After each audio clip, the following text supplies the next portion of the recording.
I'm going to depend on you and Latika and Sushita this morning to chime in again. I think I've got some interesting questions that you all will have some great experiences about. Depend on. I'm going to share my screen too while I'm thinking about it. All right. We are live. I think we should go ahead and get started then. Bill, thank you so much for bringing us week 2 of the Young Innovator Workshop. And today we're talking about identifying business opportunities, or at least that's where we're starting. Sometimes we move into areas that interest people that are a little off topic too. So, Bill, go ahead. We're ready. Thank you. Yeah, so this week is about identifying business opportunities, and I'll take a quick step back maybe before we jump in, but I would love to hear about our 3 guests this morning. Let's see, who was here first? I forget. Was it Suchita or was Suchita it? was here first. Okay, I'll start in order of showing up. Suchita, you want to tell us really quickly about yourself, and actually, let me take this as a teaching opportunity. You know, when you're sharing about yourself, you're giving what they call the elevator pitch. They call it an elevator pitch because it's something you should be able to tell while you're in an elevator with somebody. And think about the last time you're in an elevator. Unless you're at one of those really tall buildings in one of those big cities, it doesn't take very long. So just kind of tell us, who you are, where you are, and the problem you're trying to solve. Don't tell me about what you built. Just tell me about the problem you're trying to solve, and do it in about 30 seconds. Um, and this is a discipline, actually. Sometimes it's really easy to talk a lot about what we're doing, but then we lose the person that we're talking to. So this is just an opportunity to try something, and then you can practice it after today. So I want to leave you with something here at least. So Sushita, why don't you can don't forget to unmute and just tell us, kind of give us the update. So, hello, my name is Suchita Srinivasan. I'm 16 years old and I'm from Connecticut. So, the problem I'm here to talk about today is called torticollis. It's a condition that arises in newborn babies, but it can also be acquired. And basically, what it causes is a shift in head tilt that results in from the abnormal twisting of the neck, and it can cause various different issues such as spinal misalignment in the long run. And the reason why this problem is really important to me is because when I was born with torticollis, and so growing up, my life was filled with um going to the physical therapist, participating in all of these different activities, wearing a neck brace, and none of them really worked for me. So my goal was to kind of develop a solution that allows people who are kind of suffering and dealing with this issue to basically be able to solve it not only through physical therapy, not only through really bulky and obvious neck braces, but in other ways as well. And it's a problem that's extremely important and hasn't really been discovered or hasn't really been explored recently. So that's the problem that I'm trying to solve. That's fantastic, and you did a great job of that because you added the why to it. So instead of just talking about maybe something that you were building and me maybe losing connection to it, you told me what it was and why it was important. And now I'm wondering, hey, I wonder how you're addressing this. So when you do a good job of this, the person you're talking to actually asks you a follow-up question. Hey, wow, that's a really big problem. How are you addressing it? So that's great. So that, and that's how you know you're doing a good job of this. If the person you're talking to asks that follow-up question, and it's not just a polite question. Thank you. Latika. Hi, I'm Latika. I'm 16 and I'm from Irving, Texas. The problem me and my co-founder Sanvi are trying to solve is the urban heat island effect, and it's basically where the urban heat areas are warmer than the rural areas due to the way they absorb and retain heat. And this could be due to the surfaces.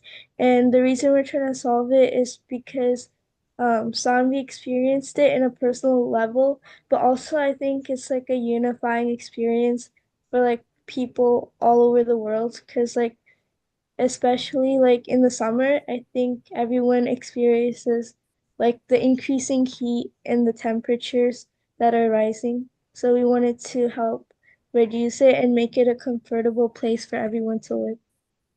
Excellent. Same thing again. Now in my mind, I'm asking, wow, I wonder how she's doing that. So that's fantastic. Thank you, Sanjay. Oh, good. There you go. Hi, my name is Sanjay. I'm 12 years old and I'm in Connecticut. The problem I'm trying to solve is something called Mount cerebral palsy. So why I'm trying to solve this problem is that my brother has this problem, and when he's playing like sports or activities, he always falls and gets hurt. And one time he got like a big scar on like the back of his leg.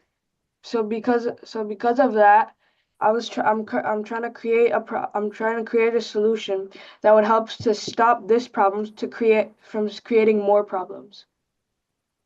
Fantastic. Same thing. It's great. So, now again in my mind, I'm thinking, how's he doing it? What happens next? So that's great. And obviously, the three of you have, I can tell you have experience talking about it in this way. That's great. So I know I'm preaching to the choir here when I say it's so much more interesting to have a conversation about problems than about solutions. When you talk about a solution, you kind of close things down, you narrow it. When you talk about problems, you open things up. It's divergent instead of convergent. So um, um, sounds like the three of you are already using these tools already, but just make a mental note to do it as often as possible, because plus you never know who you'll run into. And when you share a problem, they may want to learn more or even get involved in what you're doing, which is a tremendous thing. Um, so the question for the three of you is, what's at stake when we pursue the wrong ideas? And maybe and there's nothing wrong with pursuing something that turns out to be the wrong idea, but what happens when we pursue the wrong idea for too long? What happens? What are the risks? Go ahead. You can take yourselves off mute unless you've got a barking dog in the background or something. So, because we have a lot of conversations. What happens if we pursue the wrong thing too long? Maybe like resources that could have been that you used in like kind of developing or kind of pursuing that idea might end up, I don't want to say go to waste, but um because you realize eventually that it's maybe not the best idea to pursue, all those resources just could have been allocated somewhere else.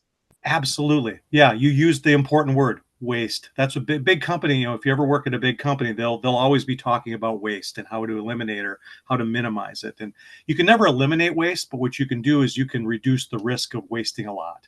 So yeah, when you pursue the wrong thing too long, you end up using resources that could be time, money, people, your reputation, that you could be using on something else. So it's really important to understand which ideas are the right ones, and how quickly can we figure out which ones are the right ones, so that we don't waste money or time or resources that we could have been using towards things that have a better chance. So it's about risk. It's we talk about de-risking, making things less risky, and the way to do that is by learning. And we'll talk a little bit about that today. Did that already?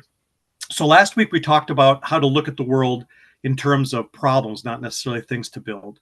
Um, you know, Having a bias to learning, and that the real definition of failure. And I think all three of you were here last week, weren't you? No, two. Lakeith, okay. Latika was and Sanjay was. Not okay. Gotcha. Okay.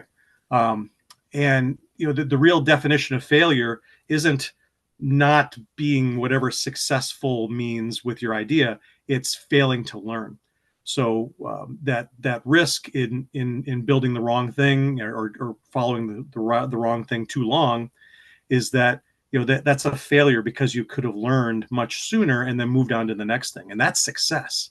And that's fun. It's fun to know what the next step is instead of having to guess. Guessing makes me nervous, makes my stomach kind of hurt. And if you keep guessing down the road, things get riskier and riskier and riskier, all the way to the end, when maybe the first time you show that your potential customer, the person with the problem, this thing that you built, and they say, that's not going to help me at all. And then you say, well, gosh, I've been working on this for 2 years.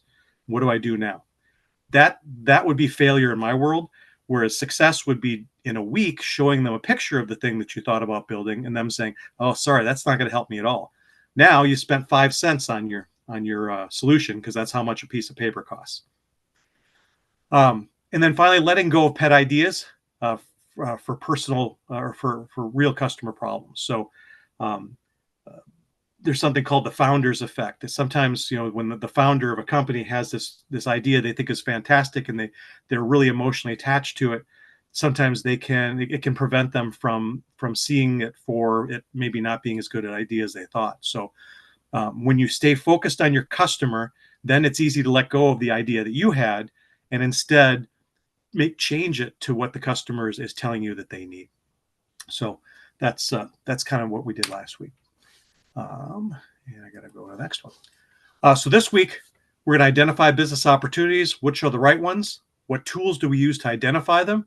How do we get good at it? Because getting good at stuff is really fun. But we all start in the same place, including me, and I'll tell you a little bit about that. And then just in general, how do we validate this idea and this customer? So I'll ask the three of you, maybe tell me about an idea that you had once that you didn't pursue for a very specific reason. Think about that for a minute. Think about, I had this idea, and but I didn't pursue it. I did something else, and what was the reason for it? And there could be a lot of reasons. There's no wrong reasons. Welcome, Samuel. I just asked a question to the group about tell me about an idea that you didn't pursue and why. Oh, Samuel. One second. Yep. I'm trying to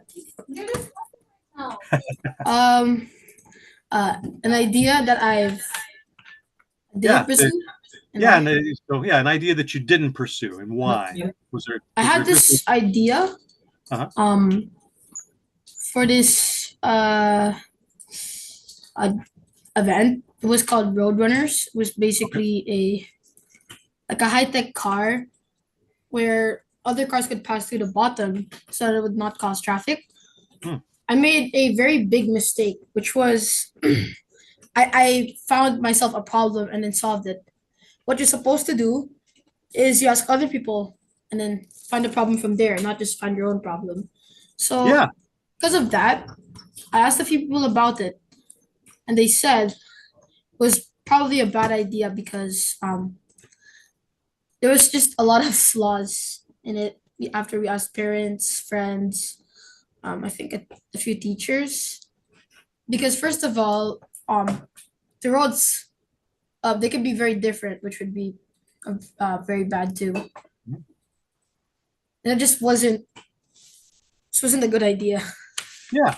Well, so let me ask you this then: how did you feel about it after people told you it wasn't a great idea? Already invented. It was actually already invented, but it was already thought of, but it didn't work out. Or more thought of.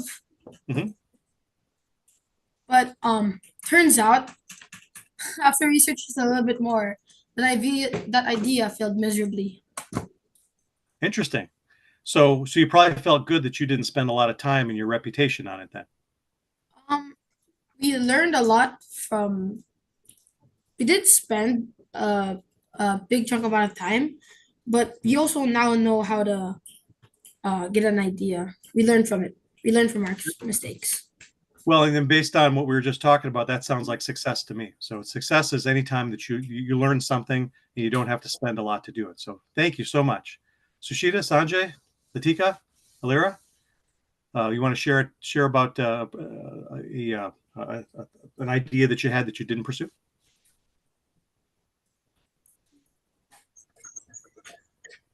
Philip, I see Philip there too. Welcome. Feel free to jump in.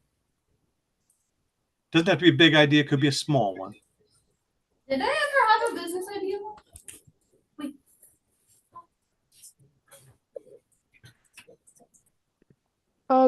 I guess one time I was considering, like, I was brainstorming different possible problems that I could address with inventions. And one of them was glaucoma. So I was thinking of kind of using artificial intelligence to detect glaucoma, which is a group of eye disease that causes vision loss. But I decided not to pursue that idea because I realized that there are many like systems, artificial intelligence and smart systems that were kind of pre-existing that did this on a very high accuracy level. So I realized that was a problem that maybe I couldn't contribute to, or others had contributed to on a larger scale. So it would have been better for me to put my effort somewhere else. Mhm. Well, and what I'm hearing you say, just like Samuel said, you may not have pursued the idea, but it sounds like you learned a lot about glaucoma in the meantime. Um, and sometimes in these learning journeys, what happens is, well, okay, we're not going to do this idea, but as we learned about this other problem that's out there, and now we're going to pursue that. And that's that kind of idea of pivoting that we talked a little bit about last week. So very cool, excellent. So let's go to the next one here. So once we have an idea, we want to make sure that we use the right tools to figure out if it's a good idea or not. And there's in it marketing departments at big companies talk about primary research and secondary research. Primary research is research that you do with people directly. That could be interviews. You could talk. You could Suchita and Samuel. You both talked about talking to people. Those are interviews. Hey, tell me about your experience with this problem.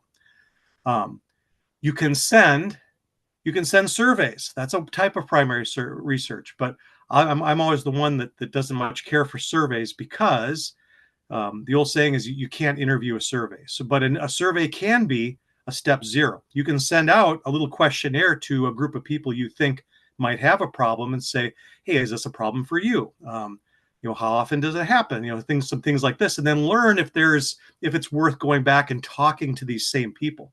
So surveys can help you quickly get sort of a temperature of how big of a problem it is, and from those surveys you can kind of feel, hey, this feels like a big problem, or this feels like it wasn't a big problem. Or you send it out to 10 people and only one person sends it back. That all by itself tells you, wow, if this was a really big problem, I would expect most of the people to send it back because it's a problem and they're hoping somebody can solve it. So sometimes just how many people agree to talk to you or take your survey can tell you a lot about what you need to know. And then the other tool, kind of in the primary area, is these low fidelity prototypes. And low fidelity just means low, like they don't take a long time to build. They don't cost much to build. I talked a little bit before. Sometimes instead of building something, you just draw a picture of it and show it to somebody and get their reaction. That's a low fidelity prototype, but you can have a conversation then about it. And if they tell you that they love it or they hate it, I don't care, because either way, I've uncovered some emotion, and then I can learn from that emotion. Hey, why do you love this so much? Why do you hate this so much? And when they say they hate my prototype, it doesn't mean they hate me. They just don't like this thing that I showed them. I can show them a whole bunch of things, and we could go through 4 or 5 different pictures of things, and they can tell me which one they like the best, and then we can understand why and which one they like the worst. Secondary research is when you pull data that's been collected by some third party. That could be stuff like market research data, things, what people like to do with their time, the kinds of TV shows people watch or how they watch them, trends in consumer behaviors, things people are doing now that they weren't doing before, or starting to do more and more every year, habits people have and how those are changing. They can even be stuff like competitor intelligence. So let's say you're thinking about a problem space. You can go out and look at other people that are also trying to solve that problem and understand how they're doing it. And you can then even come back with primary research on top of that and say, hello, looks like you bought this product from your competitor.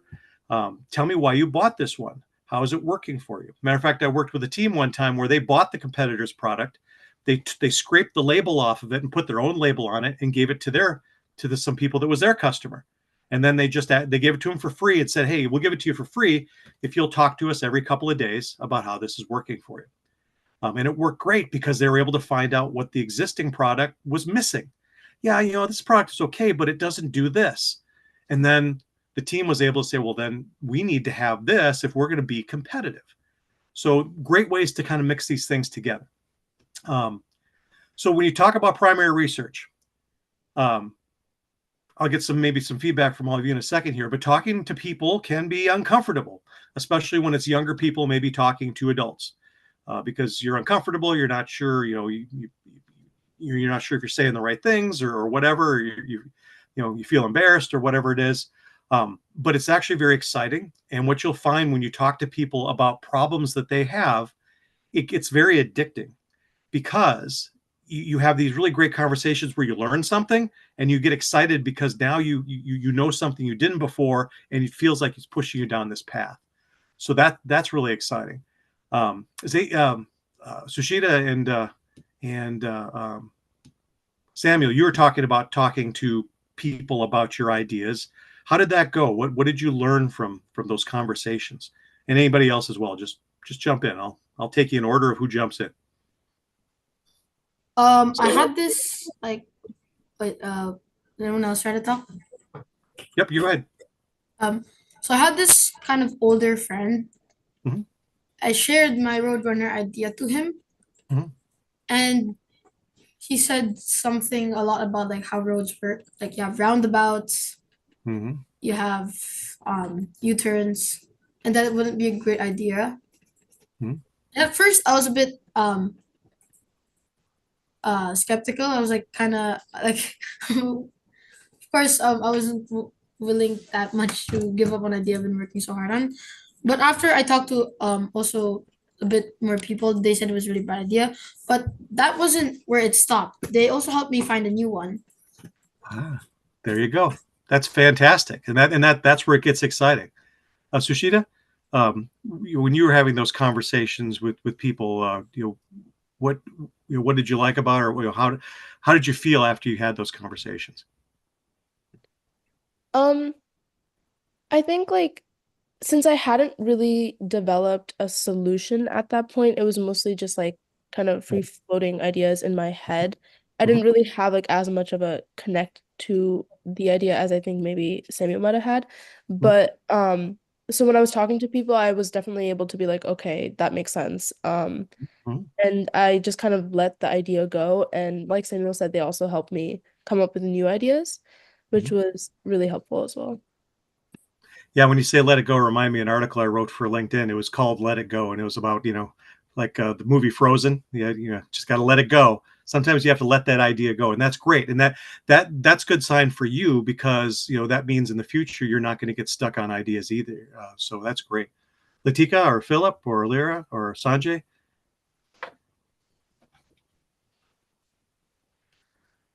Some experiences that you've had, maybe talking to people that could be customers of a solution of something you were thinking about?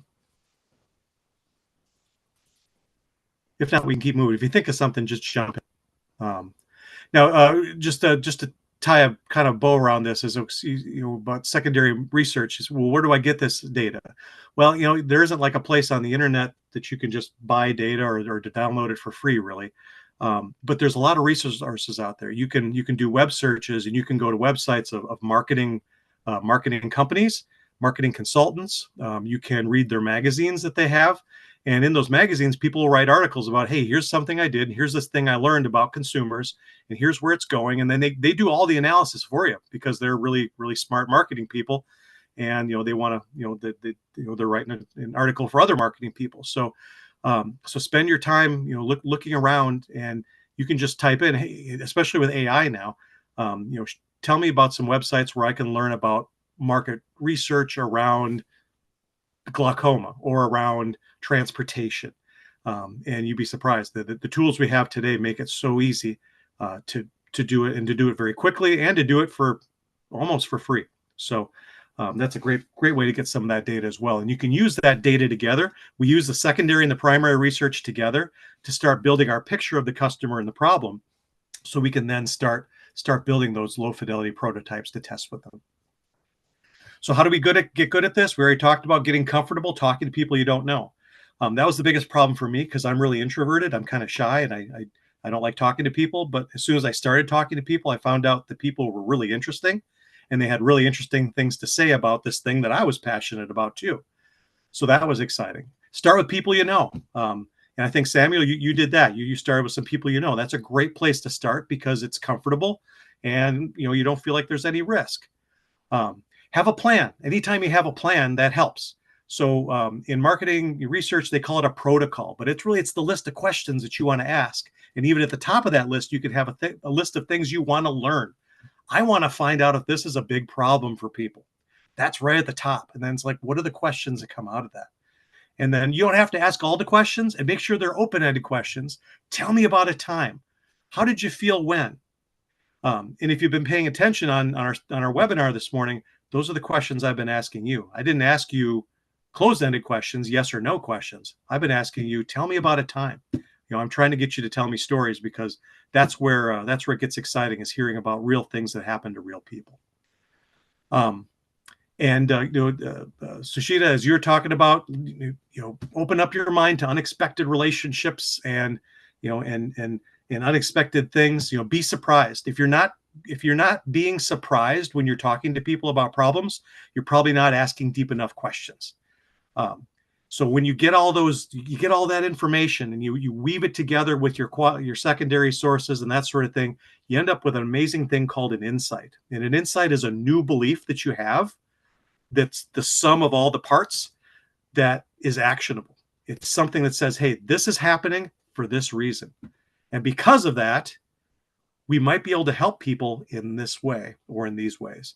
And that's it. Insights, that's it. When you start having insights, that's when you get really excited.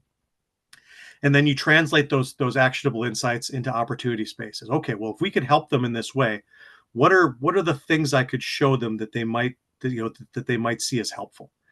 And that's, again, super exciting.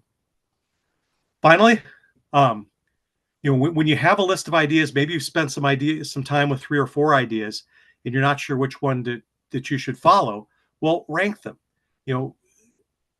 Rank them by, hey, how easy is it for us to understand how valuable this is? How much would it cost? How long would it take?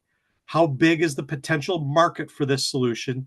And how big of an impact might we have? And then you could actually rank them across those types of criteria and just add up the scores, maybe 1, 2, 3, or whatever for each one. And then you add them up, and then you don't have to do the one that scores the highest, but the one that scores the highest should be kind of yelling out to you, say, hey, pick me, and here's why.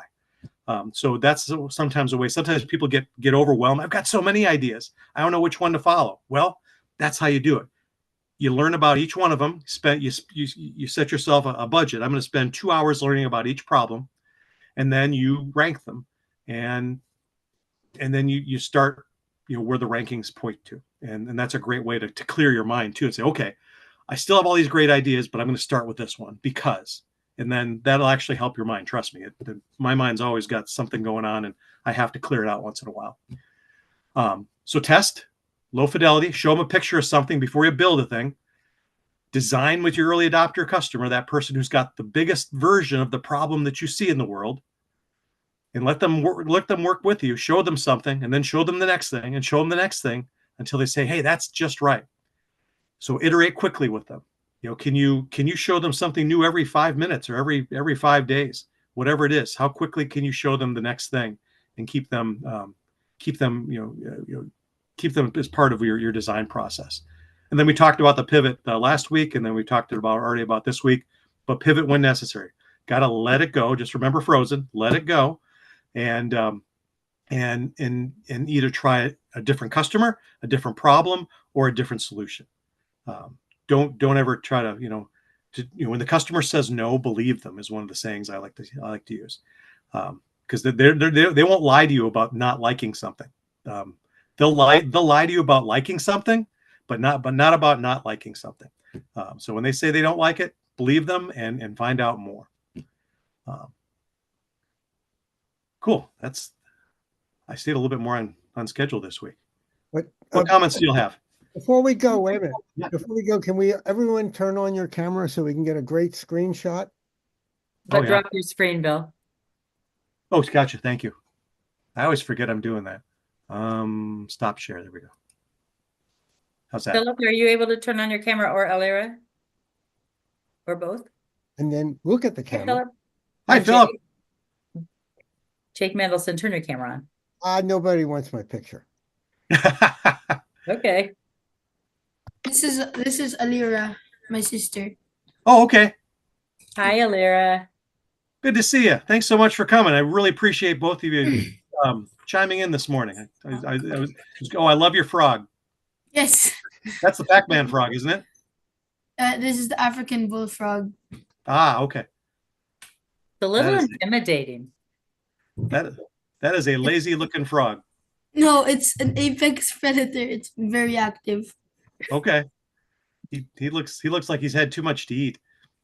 Hopefully none of those dogs or cats you have at your house. Oh gosh. Cool. So anybody have any thoughts about what we talked about today? Maybe something that you want to try um, yourself as a result, or something you want to do differently or start doing, whatever, or any thoughts are good. What I like about events that encourage you to invent is that it allows you to interact with people that are just, I mean, not that you're not close with, just new people in general. Much easier. That's why I feel like going to invention events is a really good idea, so you can interact with other people. Yeah, the pie gets bigger when you meet other people, doesn't it? Everything's worth more. Absolutely. That's why I do things like this, because I get to interact with all of you and I learn something. And so I get bigger too. And I've listened to Bill for probably a year now. He's my mentor as well. But every time I listen to him, it reinforces something I may or may not be doing right, even though I've learned it before. And I learn something new every time, whether he's talking to me or talking to you. You pick up things. So I encourage you to do this often, even if it's a subject you might, we have four more workshops, and you might think, well, I know all about funding. I don't need to be there. Oh, that's probably a bad one to pick because probably not everyone knows about that. But nevertheless, even if it's something you think you know, you can then be a contributor to the conversation because you can share what you know, or you might be surprised at what you can learn if you just stop and listen. And the best way to learn stuff also for me, because I don't learn very well, but when I do learn is by teaching it to other people. So that goes for all of you. All of you already have a really great idea of entrepreneurship. You might not feel like you're there yet, but you're there, but you're close enough. So if there's someone in your world, in your class, a neighbor, a friend who wants to try to do some of the things you're doing, be their mentor. Help teach them how to do it, because by teaching it, you'll learn how to do it 10 times better. That worked for me. And even if you don't feel like you're right, so I can't be a mentor yet, I'm not an expert. When I started doing this, I didn't know what I was doing. I just faked it for long enough until I figured it out. So in the meantime, you're helping someone do something that they couldn't do, so everybody wins. I'm still kind of faking it, but don't tell Julie. That's a very good business strategy. I might use that. Maybe I can. Fake it till you make it, they say. Yay! Cool. Well, thanks everybody. Wait, what's next week about? Let's see. Yeah, I think next week is about business plans. Let me look there just to make sure. Yep, it's creating a solid business plan. And this one, I'm going to be one of the students next week for sure. So two things to look up between now and next week if you want to get a head start and you want to have some really great conversations. Look up something called the Lean Canvas, Lean, the Lean Canvas, and the Business Model Canvas. Those are my two tools for developing new business plans. And here's a quote for you for next week. No business plan ever survives first contact with the customer. So that means don't build a really big business plan, because the first time you show it to your customer, they're going to tear it up and set fire to it. So, but that doesn't mean we don't build them. They're still very important. It's just that we don't spend a semester of college doing it. We spend a few hours doing it, and then we go out and test it. So the Lean Canvas and the Business Model Canvas, those are your two web searches for the week. And feel free to reach out to me on LinkedIn. You can find me there if you want to have a conversation about it too. So I'm always available. Don't hesitate. I love having conversations. So reach out. Great. Wonderful. Then we will see everybody next week. Thanks, everybody. Thanks for coming. Thank you so much. Yeah, Bye. thank you. Appreciate all your input. Thank you. Bye. Great job, Bill. Good. Okay, what I learned. Bye, everyone. Bye. That's cute. They're both the same room. There are more of them. They're just only the two that showed up this time. How would you like Hold to on, have hold on just a second. Let me